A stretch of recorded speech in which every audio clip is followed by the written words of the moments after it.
So you might be wondering why this is a bonus section. Well, the fact is that writing a research paper involves reading a bunch of research articles, annotating, pulling facts and quotes, etc. I do want to show that process, but it's not something that's easy to do in one shot, so I wanted to start with a simpler prompt this time around. However, I also want to make sure that you all know the basics of how to conduct research, because this is not an easy process for everyone. I'm going to start by talking about the kind of article you should look for, a credible article. As you know, not everything you find on the internet is reliable, and so you can't choose just any article. What makes an article credible? Well, here are some questions to ask. Who is the author? The author should be someone who is an expert in the field. A random person with a blog is not necessarily an expert. A person published in an academic journal is. Who is the publisher? The publisher should be an organization or magazine that is run by experts in the field.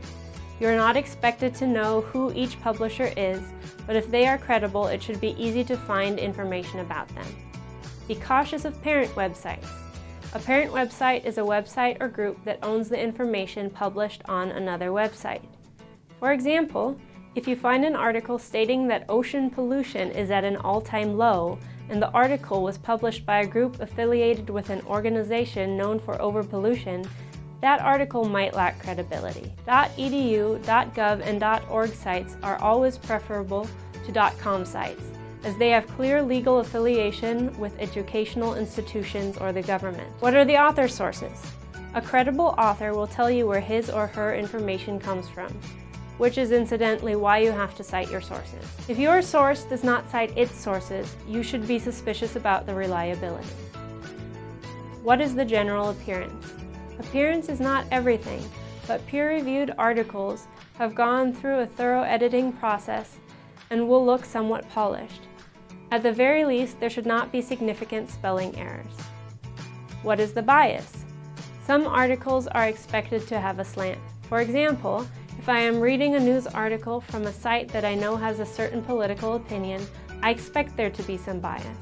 However, the majority of your sources should be as neutral as possible. The reality is that very little in this world is completely unbiased, and often that bias is unintentional or is the result of cultural or social bias.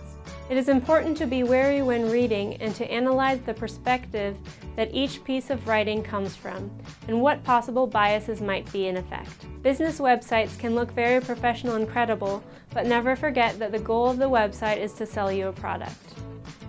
Does the information on this site seem reasonable? This is not a fail-safe measure because you have your own biases, but common sense is one of your tools. Does this information match other sources of information on the issue? Does it make any sense? What about books, you might ask? The same checks apply to books and any printed sources. You shouldn't assume anything printed is true any more than you should assume anything on the internet is true. There's something to be said for printed sources, and libraries are a really wonderful thing. If you are conducting research at a library, you have several choices. 1. Browse and hope you run into something useful. If you know your library well, this could work. 2. Look up your topic in the library index and find the correct section. In this digital age, this is much simpler than it sounds. You can research keywords online and it will give you the index number. You can also pre-order the books you want and pick them up at the front desk. 3. Ask a librarian. We shouldn't be fearful of asking for help, and librarians are research experts. If you are not sure where to start, they can help you. They can also give you pointers about online research.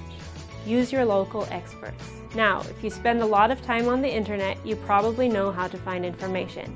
However, with a little more knowledge, you can find better information. Considering how much people use Google, it's surprising how few people understand how Google works. Knowledge is power, and in this case, understanding how Google works will help you make your searches better. Google is a search engine that comes up with options for the words you've typed in based on an algorithm. There's no one on the other side answering your questions. This is not bad. It's a very sophisticated algorithm.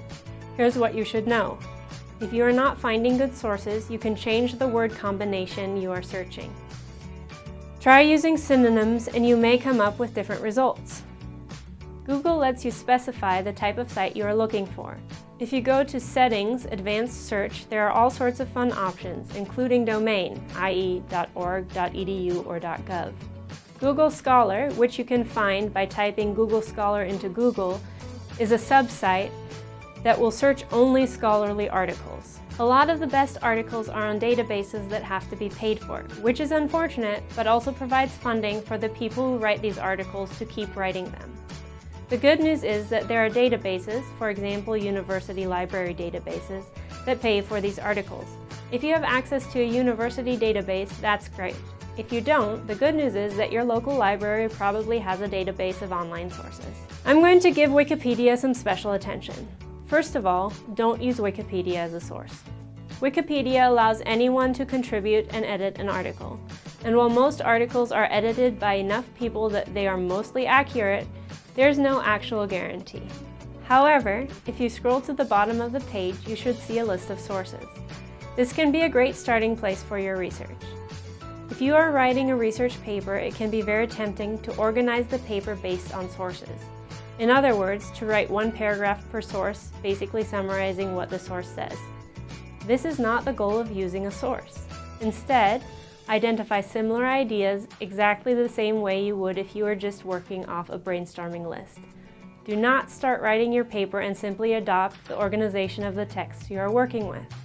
The purpose of a research paper is synthesis, not summary.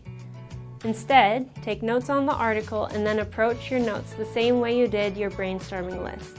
Find the ideas that go together and organize your paragraphs based on the ideas. Thank you for watching my video. I hope you found it helpful. If you have any questions, please send us a message or reach out to your teacher.